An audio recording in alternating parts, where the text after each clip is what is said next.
Hello. उज्जैनला पोचले तेव्हा 8 वाजले होते, म्हणून आम्ही फ्रेश होऊन डायरेक्ट दर्शनासाठी निघाले. मंदिराच्या अगदी जवळच आम्ही स्टे केलं होतं. वॉकिंग डिस्टन्सवर मंदिर होतं. मग काय आमची प्रभात फेरी निघाली. माझी खूप इच्छा होती की मी हा महाकालच्या नावाचा टीका लावावा, सो मी तो लावला. नंतर तिकीट्स काढली. आम्ही खूप थकलो होतो, म्हणून आम्ही VIP तिकीट्स काढले होते.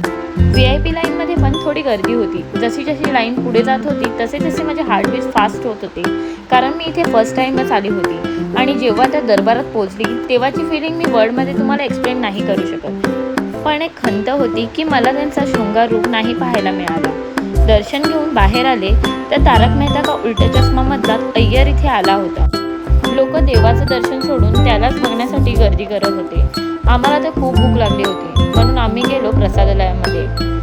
प्रसादामध्ये भात, डाळ, भाजी, गोड भात आणि चपाती होती. इथलं सात्विक भोजन करून मन तृप्त झालं. मग रूमवर जाऊन थोडा आराम केला. इव्हनिंगला उठून रेडी होऊन गेले शिप्रा नदीची आरती अटेंड करायला. ती आरती पाहून तुम्हाला गंगा घाटाची आठवण येईल.